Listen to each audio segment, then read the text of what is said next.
Hello. Security abroad, security at home. President Trump has transformed the world order. Now, the Prime Minister says things have got to change here too. His enforcer, Cabinet Minister Pat McFadden, is here with plans to cut back the civil service. And Philp wants new rules on immigration. He's here for the Tories too. Change in America means fear in Ukraine. We'll hear from Kyiv this morning. So that's the biggest fear, that actually Ukraine will not exist anymore and Kyiv will be destroyed, or here will be, instead of Ukrainian flags, there will be Russian flags. And Nigel Farage's Reform UK explodes into rows. We'll ask the deputy leader what on earth's going on. It's very sad, it's unfortunate, but we had to be decisive. It was the responsible thing to do.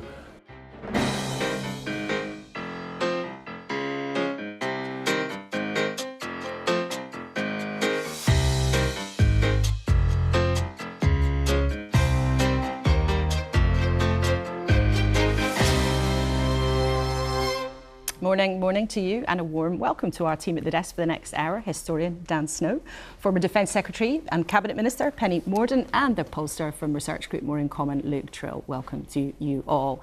Let's start, as we always do, with what's in the news today, and it's a bit of a mixed bag. The Sunday Times splashes with activists targeting British defence companies and a picture of the aftermath of what they describe as Ukraine's fresh agony after more Russian attacks. It's COVID Reflection Day today, and The Observer marks that by reporting that the United Kingdom was one of the hardest hit countries. The Sunday Mirror highlights the Home Secretary's plans to crack down on what they call yobs in our town centres.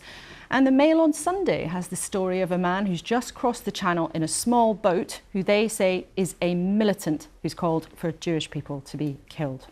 Well, welcome to all three of you. We are going to start by focusing really on what's still going on in Ukraine and the changes we've seen this week with America cutting off some intelligence sharing. Dan, from a historical point of view, what kind of shift are we seeing? It's a diplomatic revolution. It's unsettling and it's scary because we had a sort of stasis. We had a situation, a global situation that we thought was, well, I think we thought it was natural. We thought it was immutable. But we should not have thought that, because history tells us that the present is never inevitable. It's never immutable. These things always change. There have been revolutions in the past. There's the diplomatic revolution in the 18th century. There was Hitler and Stalin's alliance in 1939, unimaginable. And so we need to accept the fact that we're just going to live in a different world now. Penny, you've got lots of contacts in Washington with different American politicians. Dan says it's a revolution, but what are you hearing from Capitol Hill? Well, look, I think it's worth just reminding everyone that this is the same Russian army that has raped and murdered civilians, that has kidnapped thousands of children, tortured Christian priests, prisoners of war. The idea that all you have to do to end this war is for Ukraine to lay down their arms is ridiculous. This was always Putin's war to end. It still is. And that's where people want to see the pressure applied. There's no evidence to date that the President of the United States has managed to get anything from Russia.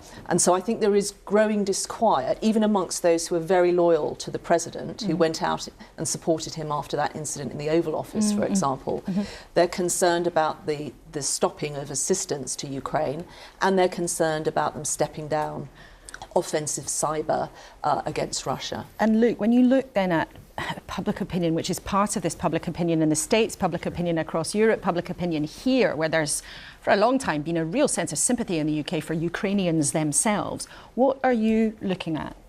Well, the really interesting thing is that Starmer seems to have completely met the public mood when it comes to his response to Ukraine. So we have some new research out today which finds that 80% of Brits think that it's important to the UK that Ukraine defends its sovereignty. What we don't have in the UK is that polarisation on Ukraine that you see in the US and in parts of the continent. But I think more than that for Starmer, I think why this has been important is that Starmer's slightly, I think I can call it slightly stolid approach, has sometimes rubbed up against the public's impatience for change to fix the country. But on this, it's allowing him to play that kind of reassurer role. You know, people in focus groups this week have been saying, you know, I like the fact he's acting as that bridge between the US and Europe, and genuinely seems to have a relationship with Trump where he can perhaps, and you know, you never know with Trump, calm down some of his excesses. Well, that's really interesting. And there's certainly a sense when you talk to people in and around Keir Starmer that this has been a good political moment for him, even though it's such a serious crisis. We'll be back with you a bit later in the show. And the conversation about what next for Ukraine has, of course, been dominated by those big political characters and their clashes: Trump, Zelensky, Putin. But we wanted to hear this morning from some of those whose lives have been upended since the invasion in Ukraine. Here are 3 stories from Kyiv of the last 3 years. Hi, I'm Roman Zinchenko. My name is Darina. Hi, my name is Tanya. I couldn't believe I still really remember the day when I woke up and I just entered Facebook and I see everyone post that the war started. And yeah, it was hard. The biggest actually loss was the loss of one of the closest friends who volunteered to defend Ukraine and who lost his life near Bakhmut. Alexei Khabatyuk was our mentor, friend. So among all the wartime losses, he was probably one of the biggest losses. My main fear is that our European partners will betray us. So it's my main fear, and of course, it's to be a part of Russia. It's my biggest fear nowadays. So yeah, the life changed dramatically. It seems that life is normal, just our monument is covered, but probably the main fear is that Russian army will come here to Kiev. That's the biggest fear, that actually Ukraine will not exist anymore and Kiev will be destroyed, or here will be, instead of Ukrainian flags, there will be Russian flags. Well, Pat McFadden's formal title is the Chancellor of the Duchy of Lancaster, so a bit of a mouthful, but your informal title as the Prime Minister's right-hand man. Welcome to you this morning. Last week, the Prime Minister sat in the chair and said that he was seeking a coalition of the willing to guard a potential peace in Ukraine. How many countries have so far told you they're up for that and they would take part? Well, these discussions are going on. I think it's important to have European countries involved in this. The phrase "step up" has been used quite a lot in recent weeks. The UK is stepping up. The Prime Minister certainly stepped up, and other countries have indicated that they want to do that. Of course, coalition of the willing means people have to be up for it. They have to step forward themselves. They can't be dragooned by us. But the UK and the Prime Minister is playing an important role in those discussions and will continue to do that. But can you give us a sense of the scale of that willingness? Because to have a coalition of the willing, it's important to know if people actually are willing. There's been suggestions that there might have been as many as 20 countries who've indicated that they might be up for it. Is that roughly in the zone of what you might be hoping for? I think when you use the word scale, it's a good way to use it, because what I think people are coming to terms with is the scale of change in European security in recent weeks.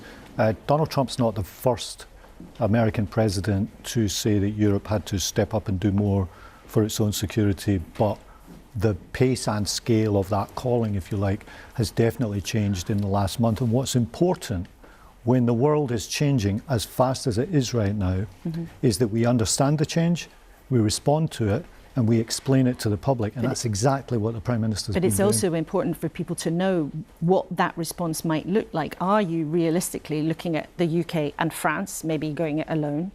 We've heard from the Foreign Minister of Norway. We'll hear this interview later in the programme. He didn't seem committing. He said that his country doesn't sort of know enough about what you're really talking about. So are you really hopeful that you're going to get something like 20 countries being part of this? Or might this just be the UK and France? Well, I don't think the measure of success is adding up just the number of countries, and it's fair enough for other Prime Ministers to say, I want to know more. But what's important is this, what's really important is this, is that we get a stop to the fighting which is a secure and lasting peace. And that's what why all of Keir this is Starmer about. wants a coalition That's of the willing. what But I all of think this people is want to about. know, are we talking about something here that might be UK troops for some years potentially, and French troops potentially for some years, being in Ukraine, guarding a potential peace for that security that you just mentioned? Or are you genuinely in government hopeful that this might be a big, grand international coalition with many countries involved? Well, we want European countries to step up. Obviously, it's their decision. They're sovereign countries. They make their own decision. But I think it's really important to remember what all of this is aimed at. The fear in Ukraine and the concern of the Prime Minister himself is that we don't just get a cessation to current fighting, but that's not backed by anything. And we had that before with the Minsk agreement that didn't hold. And what you don't want is a stop to the fighting, which only lasts as long as President Putin wants it to.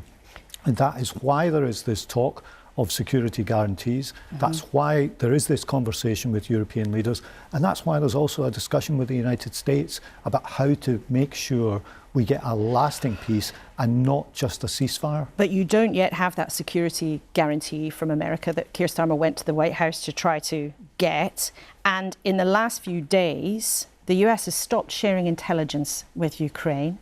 They've stopped sharing satellite imagery with Ukraine. There's been a fresh wave of strikes from the Russians, missiles falling from the sky. We've seen in the last few days, America has not been behaving as a reliable ally for Ukraine. Do you deny that? Well, that's their decision. We have made clear our position on Ukraine is we will continue to supply Ukraine with weapons, but the with question here intelligence is about support, trust, because Keir Starmer, the Prime Minister, told us last week, in his view, America was a reliable ally.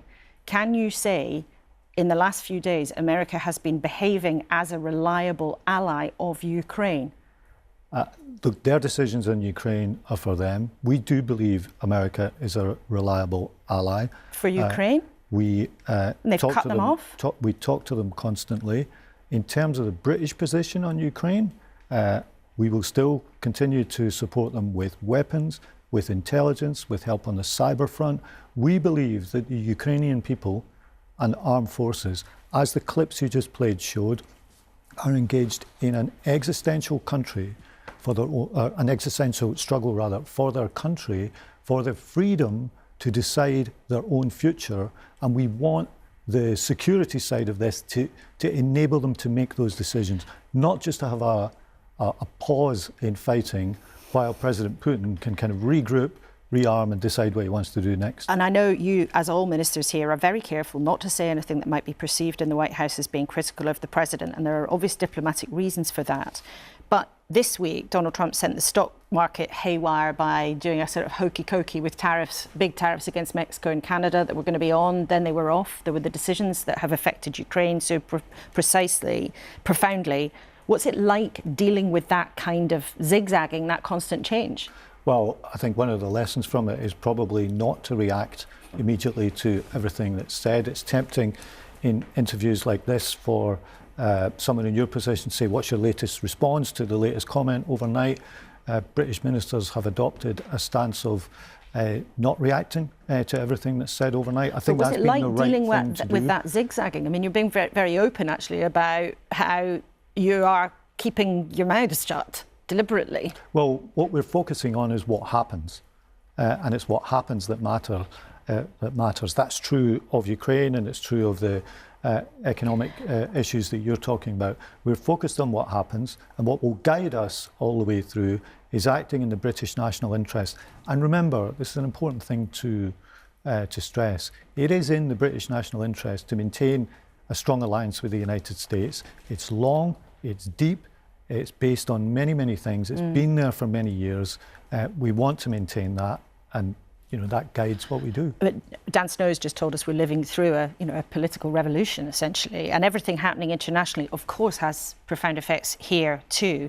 You've already cut back aid for some of the most vulnerable people in the world in order to choose to spend more on defence. And this week we're going to hear, I think, a lot from ministers about changes you want to make in this country, starting today with changes you want to make to shake up the civil service and how Whitehall works. Obviously, there's concern that means people losing their jobs. How many people do you think will lose their jobs? And are you doing this to save money or because you want it to work differently? We're doing it because we need to reform the state. It is really important. The state has grown a lot in recent years. There's an extra 130,000 civil servants being hired in the last few years of the Conservative government. There are some reasons for that. Brexit and COVID. We were, of course, promised Brexit would lead to less bureaucracy, but following it, a huge number of extra civil servants were hired. Well, we can have a look at those numbers so we can see it in context if we can just bring up the graph of how things changed over time. So you can see back when you were a political operator in Downing Street back under Tony Blair, so just over 450,000. Then it crashed during the austerity years under the coalition. And then, as you say, it's gone up and up and up. So where, broadly, do you think it should be? Well, I think the old tactic of picking a headcount number for reduction hasn't worked. That's what Boris Johnson did. He's up there on the screen. They said they would cut it by 90,000. After that, hiring went up. And I actually don't think this should be the guiding principle. The guiding principle should be, how can the state change? We're on the threshold of an enormous technological revolution right now. I've seen really exciting applications of AI in public services in recent months. For example, AI teaching assistants in classroom, AI used for breast cancer screening to help radiologists screen better and more accurately. But we should be really excited about these innovations. But forgive me, you are spelling out this week how you want to change the civil service. And as I understand it, the option is to slim it down. And I know you're not going to give us numbers, but for some kind of context, does the civil service, it doesn't need to be as big as it is now? Ought it to be more like it was back in the last time? I'm going to resist headcount numbers because I think it narrows the discussion too much. I think the central civil service would and can become smaller, but I want to see more civil servants working outside London, where I think the state can get better value for money. For example, my own department, the Cabinet Office, has got a second headquarters in Glasgow. Fantastic team of people working there. I visited them twice. We want to see more of that around the country. We also want to see more data and digitally skilled people in the civil service. Not enough at the moment. I'd like to double that proportion by the end of the decade. And I want to see more of these technological applications in the front line. But how radical are you really willing to be? I mean, everybody will have seen Elon Musk parading around on stage with a chainsaw. You know, Pat McFadden, I don't think is going to turn into Elon Musk anytime soon. But are you actually willing to be very, very radical when it comes to this? Because, forgive me, I've heard a lot of government ministers over more years than I care to remember say, oh, we must get the civil service to work better. Oh, it could probably be done better if we used more technology and we had people doing things more effectively. So how radical are you really willing to be? Because I know you're going to make it easier to sack people. Yeah, well, look, performance management is part of every big organisation, but there's an important thing for you and your viewers to remember. We're a centre-left government. We believe in good public provision. That's why we fought the election, saying we wanted to have more teachers in schools, more neighbourhood police officers, why we wanted to get waiting lists down. It is part of what we believe in, that the state can provide both security and opportunity for people. That will guide us in our actions. It's upfront in our policies. So we will be radical about this, but it's about getting bang for our buck in terms of the outcomes for the public. It isn't an ideological approach to stripping back the state. But one of the weird things about this is you talk about having the civil service being slimmed down, even though you won't put a number on it. But actually, since Labour's been in office, you've been busy setting up all sorts of new arm's length bodies, to use the fancy terms. Quangos, look there, we've got GB Energy, Skills England, the National Infrastructure and Service Transformation Authority. I think there's more than 20 of them. So how does that add up? You're creating all these new public organisations, which of course all have staff and all use taxpayers' money,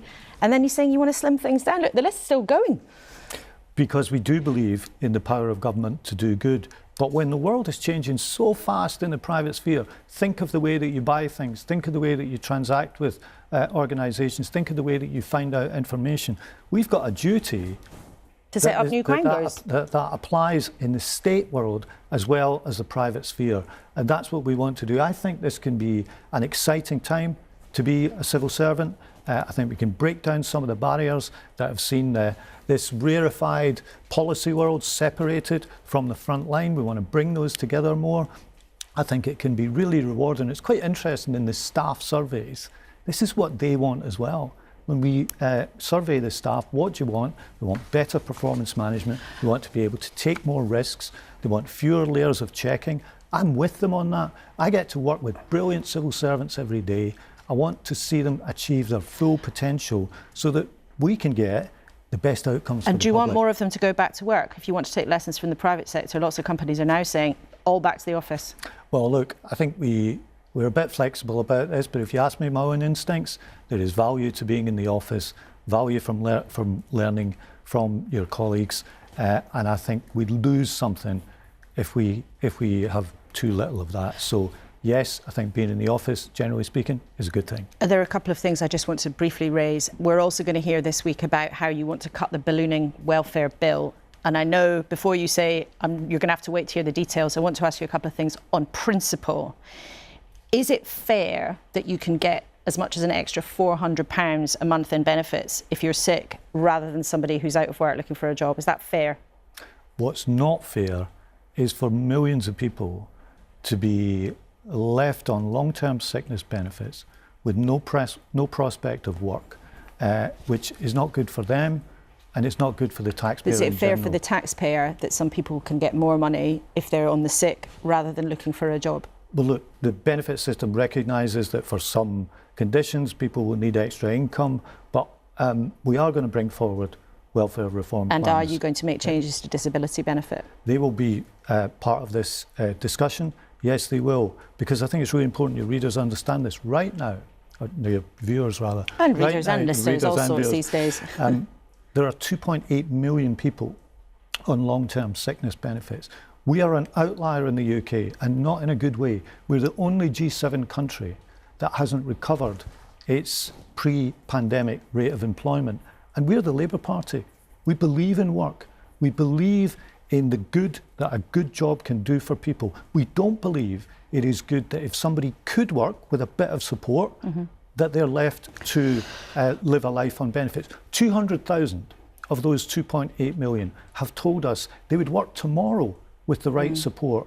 So we've got to reform the system, because if we don't, the trajectory of standing back and doing nothing is that it won't be 2.8 million in a few years, it'll be over 4 million people. And it'll be interesting to hear more from Liz Kendall, the Welfare Secretary, on that later this week. And just briefly, the Conservatives today are saying, we'll hear more about it later, that the Human Rights Act shouldn't apply to immigration cases. That would be a way of cracking part of the immigration problem. Are you interested in that idea? Well, two quick responses to it. First, they had 14 years to do something about this and didn't. Secondly, it looks like an outsourcing plan, so that instead of these cases appealing to British courts, they would all appeal to the court in Strasbourg.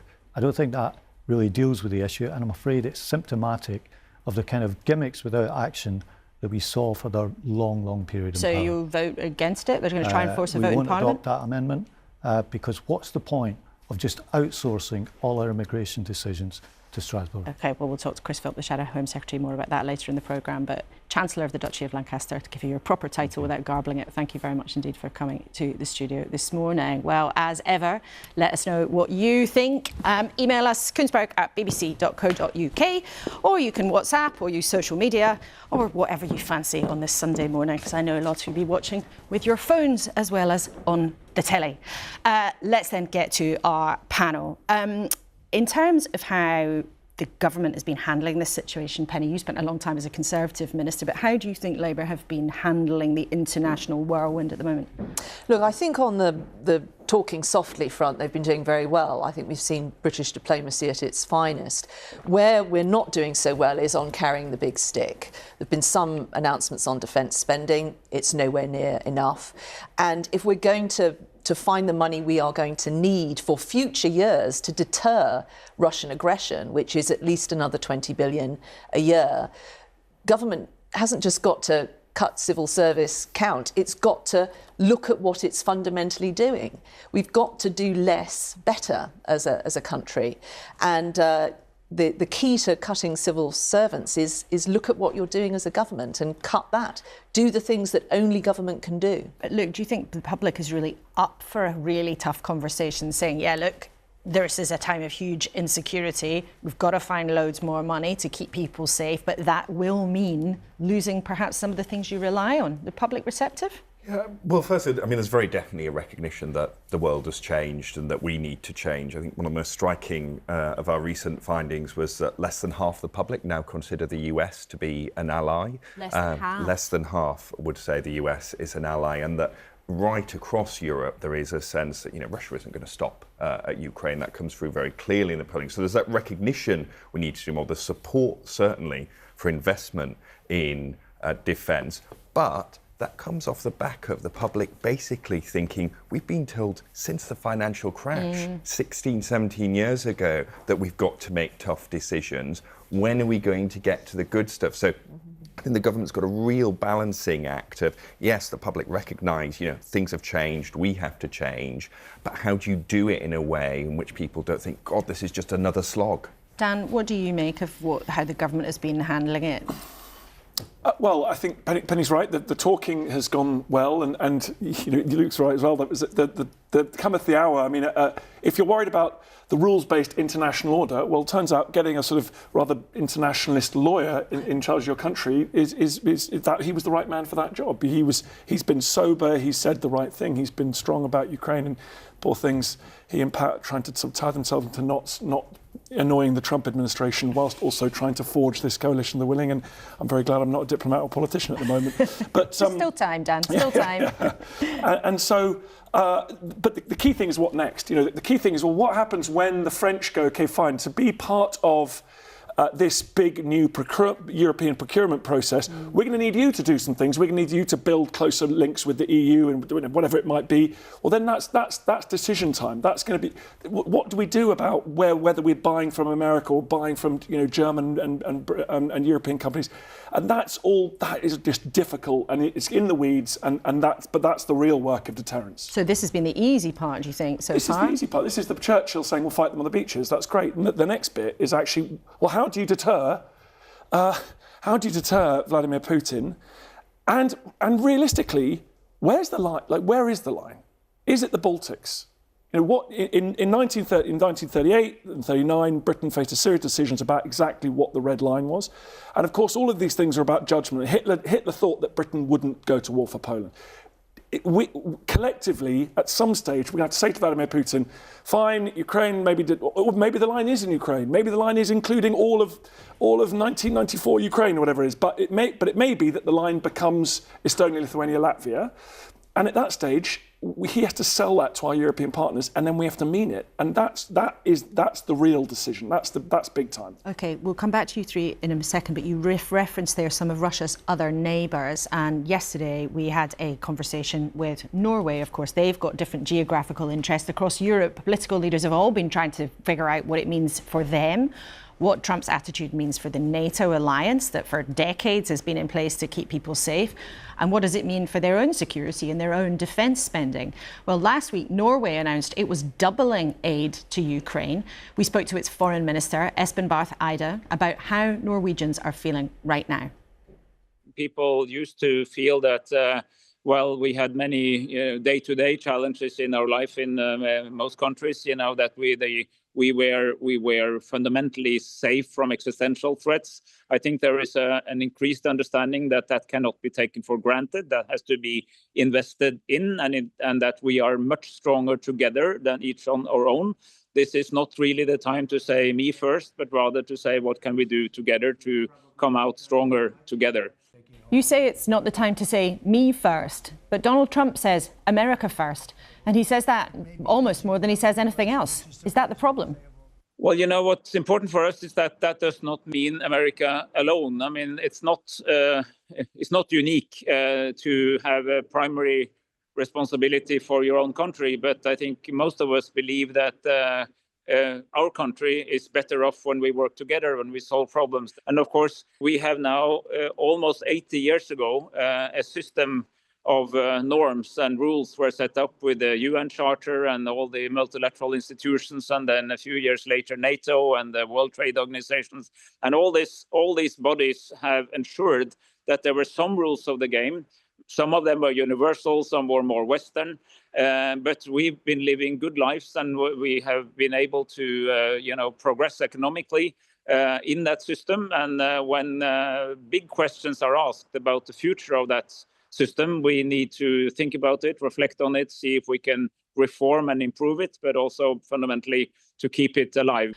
What do you do, though, when the most powerful man in the Western world doesn't care very much for those rules?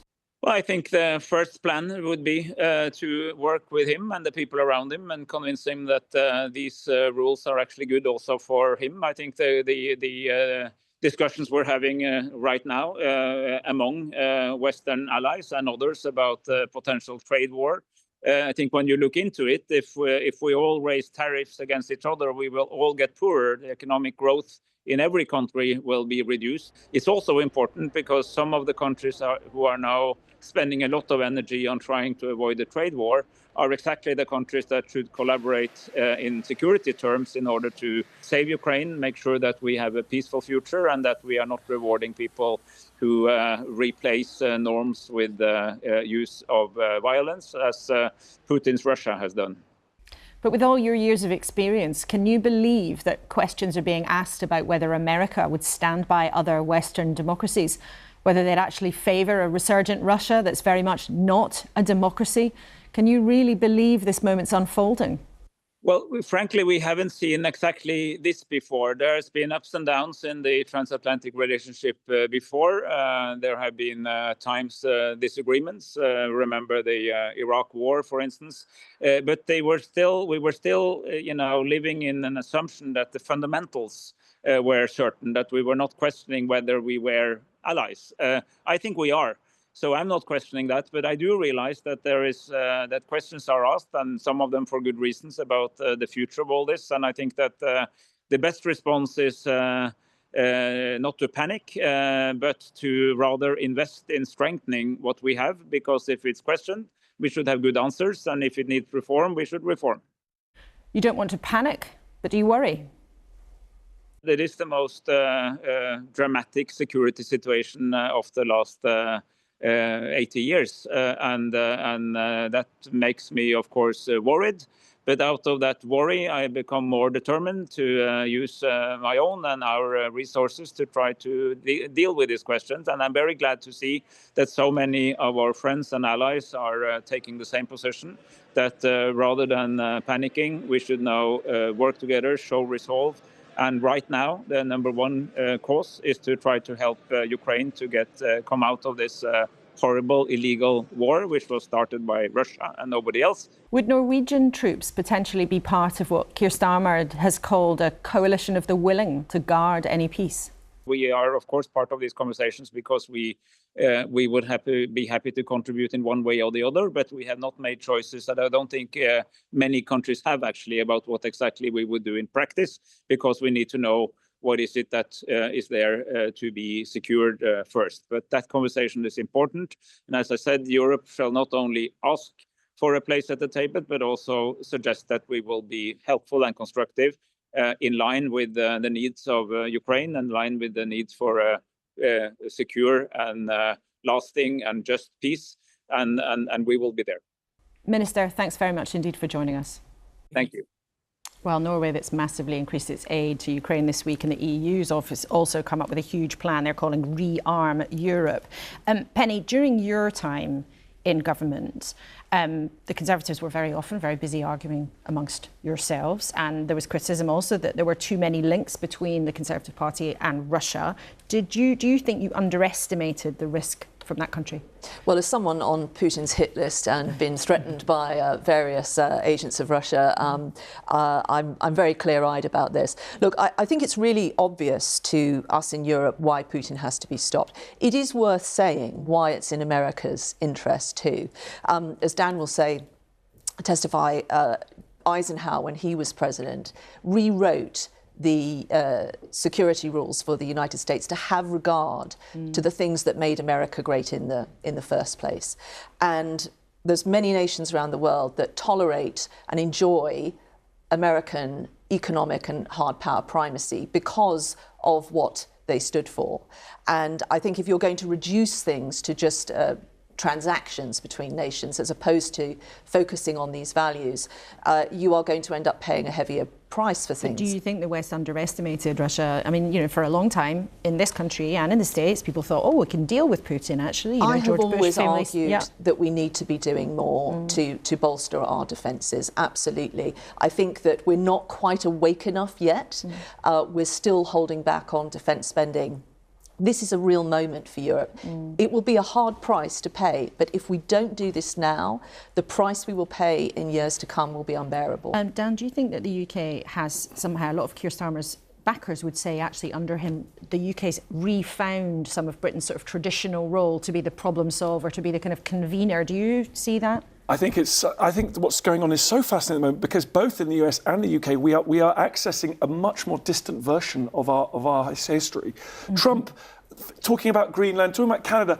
Actually, that's quite common. In the 19th century, the Americans spent quite a lot of time trying to grab Greenland and Canada. So Britain and America in history books. Yeah. So, but whereas most people think history is the last 80 years and they maybe extend back to the Second World War, in fact, what Trump is, he's connecting with an isolationist version of American history, a version of American history that seeks to dominate particularly North America and Central America.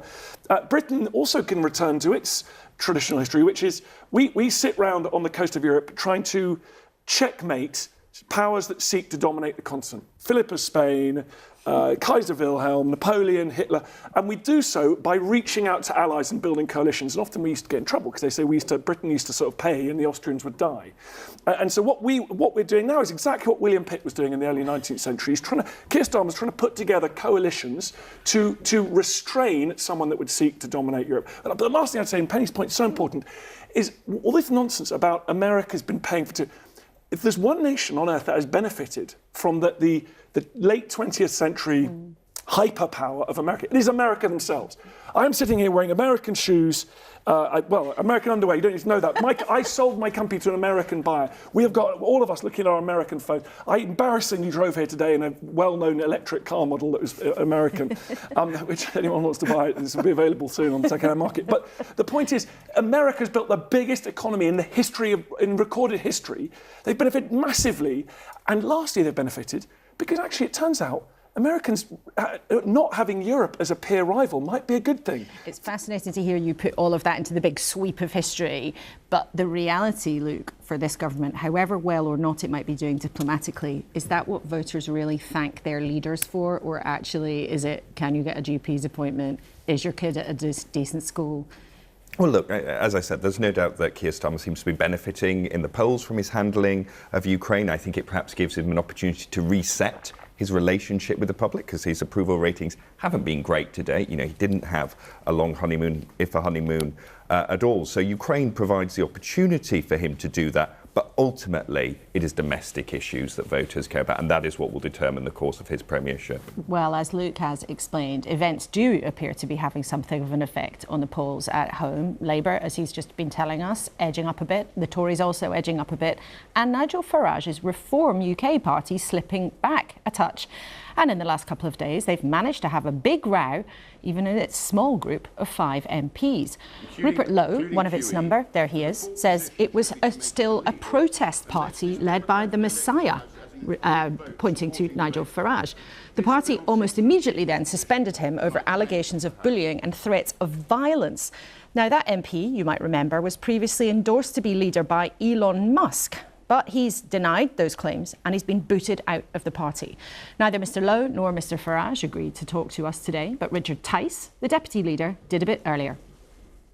Well, look, this is very sad, Laura, and we had been aware of Rupert's behaviour and we couldn't ignore these allegations, and quite rightly the chairman, Zia Youssef, said that we had to have an independent investigation led by a KC. That is underway. As I say, it's very sad, it's unfortunate, but we had to be decisive. It was the responsible thing to do. And imagine if we hadn't done that. Imagine if we'd tried in some way to brush it under the carpet. That would have been completely the wrong thing to do.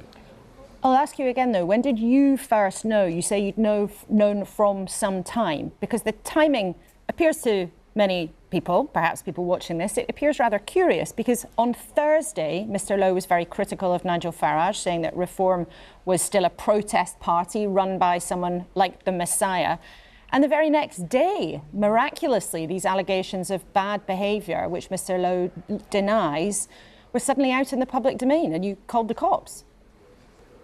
Well, at the end of the day, the chairman, Zia Youssef, he had to make these difficult decisions, and I was aware of that on Friday, just before it was announced, because that's the right way to deal with these things. But in terms of the anxieties that we had over Rupert's behaviour, regrettably that had been going on for some time, just before the Christmas parliamentary break.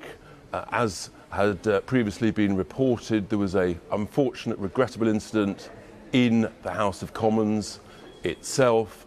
So there was an unfortunate trend here, and we had these bullying allegations, and they have to be dealt with. I understand there's a parliamentary investigation, and as a party, there's a duty of care to people who are either directly or indirectly employed, and it's quite proper and right that that's dealt with in the responsible way. But was it responsible then to sit on these allegations that were made around incidents happening in December before Christmas, and then lo and behold? Well, I don't know the specifics of exact timings. I wouldn't expect to. That wouldn't be appropriate either. Well, forgive me, Nigel Farage forgive me, Mr. Tice. Nigel Farage has written in the Telegraph today about an incident in December. Well, that's the Parliament. That's the incident in the House of Commons, which is different to the investigation, which is into the serious allegations by 2 female employees, and that has to be dealt with. Obviously, I wouldn't expect to hear when that allegation is submitted. It has to run its course, and the chairman has that responsibility of deciding what to investigate as a responsible employer, and he has our full support. But Rupert Lowe has denied these allegations very firmly. He said it's false, the claims that are being made.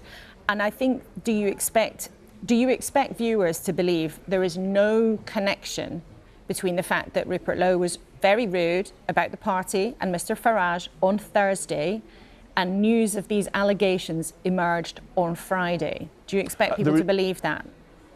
I think people will believe that, because there is absolutely no truth in that suggestion. The reality is, the sad reality is, Rupert's been doing some great work, but there have been too many instances where actually we've seen a different character, and it's become just really challenging. I'm sure many people watching this will be disappointed. You've been at the top of some recent opinion polls. You've obviously been growing as a party. You've got thousands and thousands of new members. But isn't the danger with all this that having this kind of spat in public, these allegations of behaviours of one of an MP, that you don't look like the professional party that you aspire to be, and that some people watching this might think you're more interested in fighting with each other, and you don't look like you could even run a normal HR process, and you might not look like you can even run a bath? It's exactly the opposite. It's because we are professionalising, it's because we are responsible, that we've taken difficult decisions. The easy decision would have been to try and cover it up, to brush it under the carpet. We couldn't do that. The grief that we would have received, that we've said, no, you've got to deal with it, we've got to be united. Just lastly, Rupert Lowe still wants to sort this out. He's issued a public invitation, which he says he's asked many times in private, to have dinner with Nigel Farage and sort all of this out. Would he take that up, or is he absolutely now out of the party? The whip has been withdrawn. I don't know who's going to have what culinary delicacies with each other going forwards, but look, the whip has been withdrawn. We're a united team going forwards, and we are going to battle to save Britain.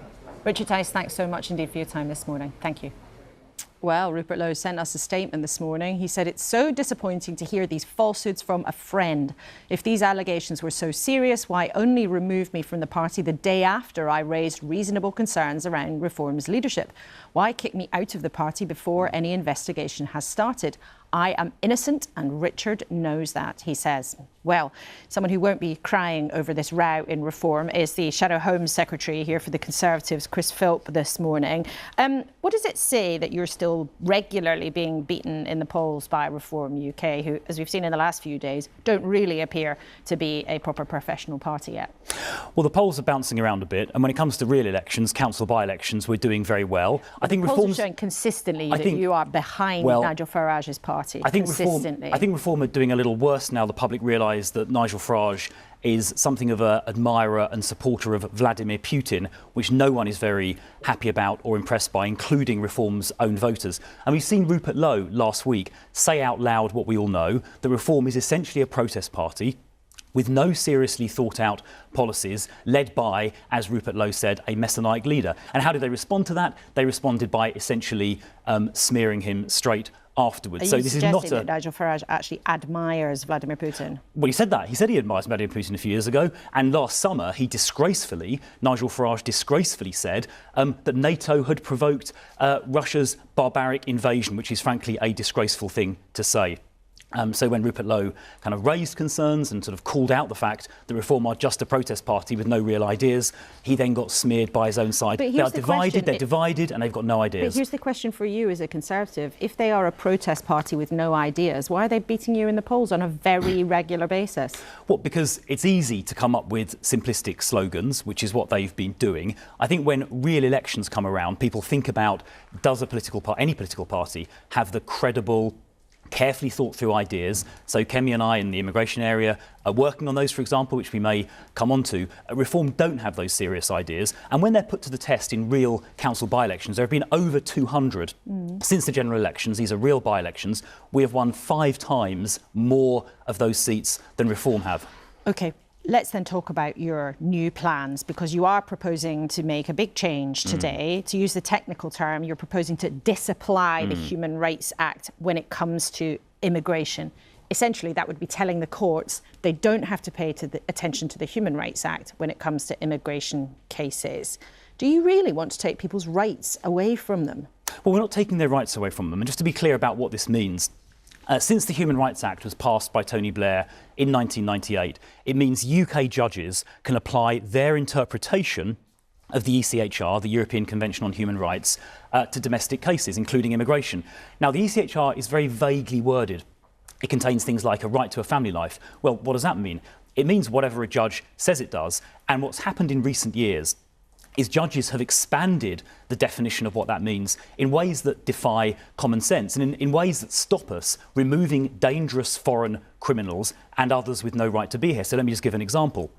There was a case of a Zimbabwean paedophile who had abused children here in the UK, and we couldn't send him back to Zimbabwe because he would, quote, face hostility there, which allegedly breaches his human rights. But what about the human rights of children here in the UK to be protected? There was another case of an Iraqi drug dealer who wasn't sent back to Iraq, as he should have been, because apparently he'd become, quotes, too westernised. These judgments are absurd. They're allowing dangerous criminals to stay in the UK, putting British citizens at risk, and it simply has to end, and that's why we've made this announcement. But what you're really criticising, and you've shown it just there, is you're really criticising how judges are using the law.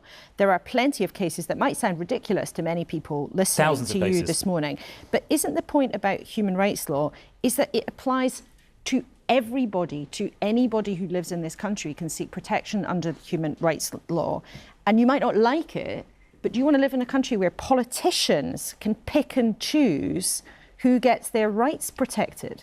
No, look, of course we believe in rights, but where you have courts just constantly expanding the definition in a way that was never contemplated at the beginning, when these rights were enshrined 70-odd, 80-odd years ago, but again, it gets out of hand. But again, that's about how judges are applying the law.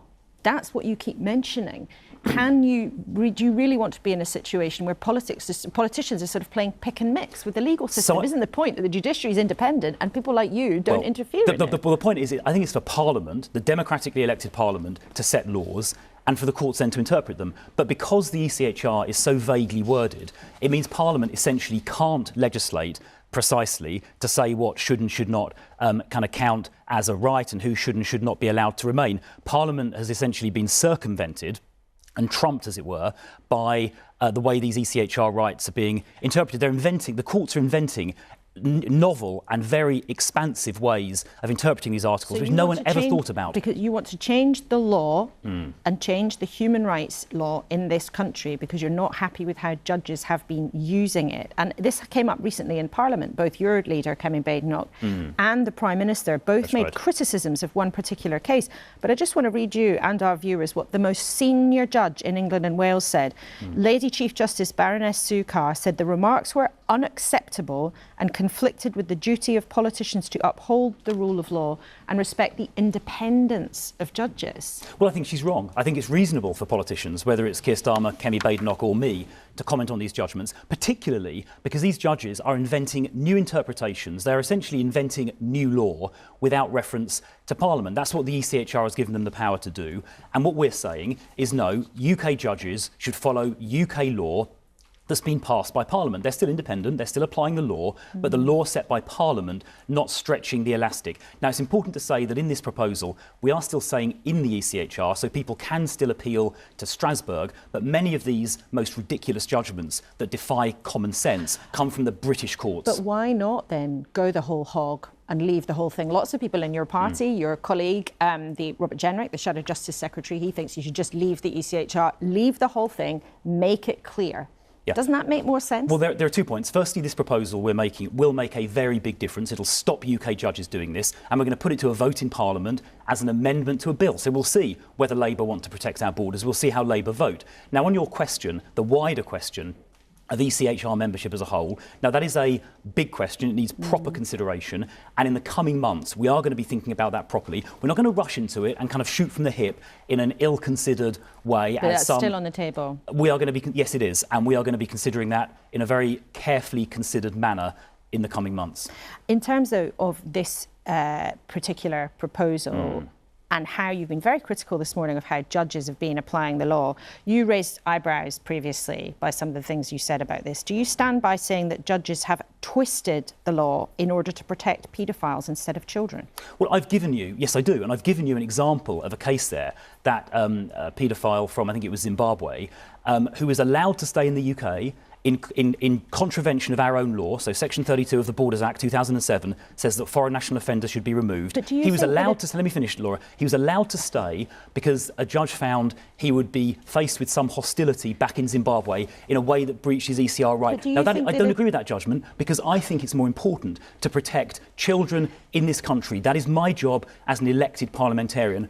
I'm not going to apologise for doing that. But do you think that a judge in this country deliberately chose to put a paedophile's rights over the rights of British children? Do you think that was their calculation rather than just them trying to apply the law in a way that you didn't like and many people listening this morning might not like? But do you think they did that deliberately? Well, I mean, it was a judgment that was handed down. And by the way, they weren't applying UK law. They were applying an interpretation of the ECHR. That is a very different thing. Now, I'm not sure what judges' motivations are. They're probably like erring on the side of generosity in each individual case. Let's sort of be generous and say that. But the cumulative effect of that, the practical effect of that, over hundreds and thousands of individual cases, is that foreign national offenders, foreign criminals who should be deported under the 2007 Borders Act, are not being deported. And I think it's one of my jobs as an elected parliamentarian to make sure that our domestic laws are respected, that dangerous foreign criminals are removed, and we can't allow these inventive and frankly common sense defying interpretations of the ECHR by domestic judges to stop that. And that's why we're tabling this amendment. We've thought about it very carefully, we've analysed it very carefully. It will make a real difference, and that's why we're going to table it in Parliament tomorrow, Monday, and we're going to force it to a vote in the Bill Committee and then on the floor of the House. Well, it will be interesting to see what happens. Just briefly, you've been quite honest before about mistakes that the Conservatives made in government. Was it a mistake to allow the civil service to get so big? And ironically, some viewers might think it's going to be a Labour government that's going to try and cut it back.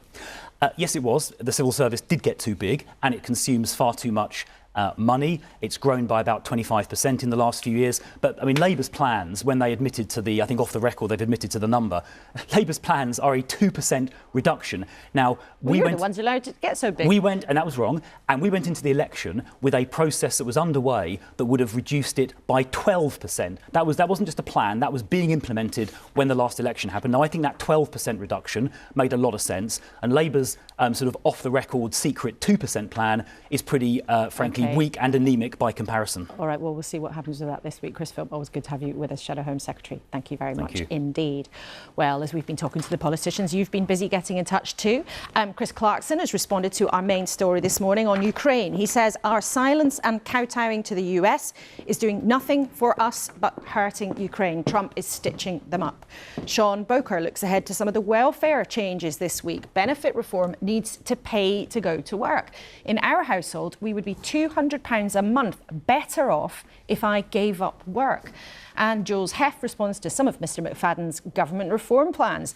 AI in the civil service, thank goodness for that. HMRC might eventually get my tax code right. Do keep getting in touch because we love to hear what you have to say. And let's have a final moment with our panel here this morning. What do you make of this Conservative plan on human rights, Dan?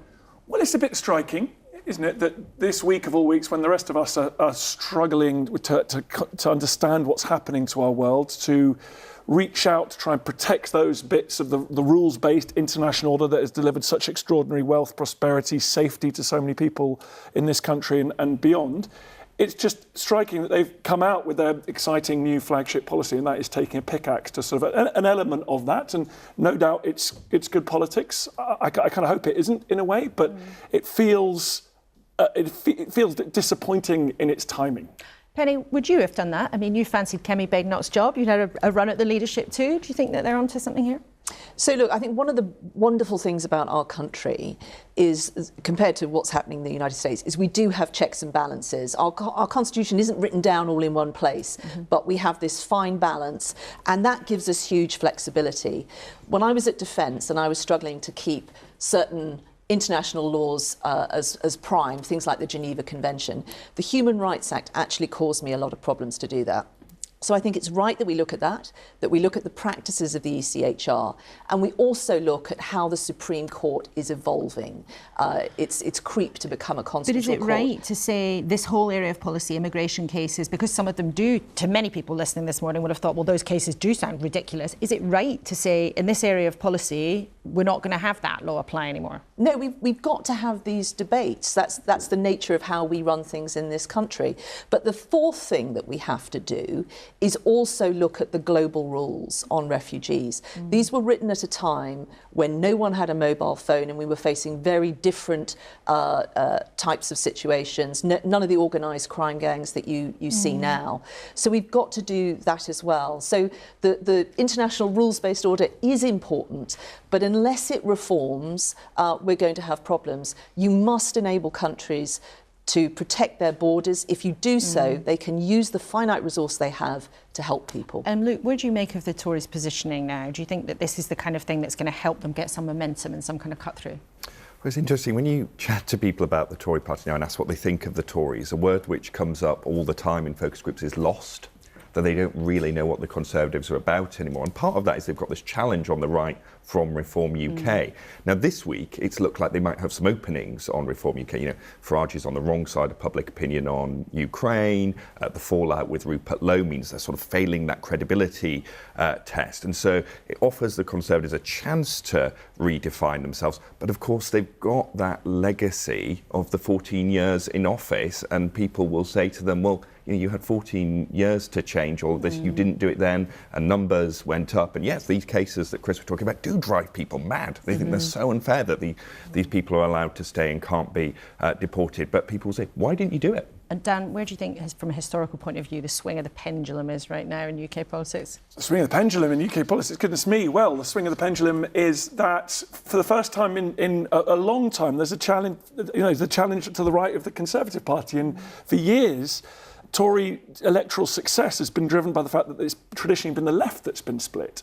And so we are in this, and now we're in this extraordinary world, which is great fun for psephologists, where you are going to, the first past the post system is going to start spitting out some absolutely astonishing results. Well, all of that will be fascinating to watch. It's been fascinating to listen to you three and our other guests this morning. Thank you so much to our trio at the desk and to all of our guests. And of course, thank you most of all to you for spending your Sunday with us when we've been trying to ponder whether the turmoil around the world has given the government here a bit more of a sense of purpose. You'll hear a lot from ministers in the next couple of days on that, building to a big speech with a big argument from the Prime Minister later in the week.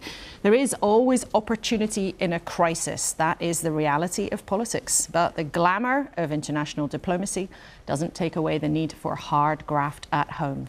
I'll be with Paddy O'Connell a bit later on BBC Sounds on this Sunday's newscast. And of course, I will look forward very much to seeing you next Sunday, same time, same place.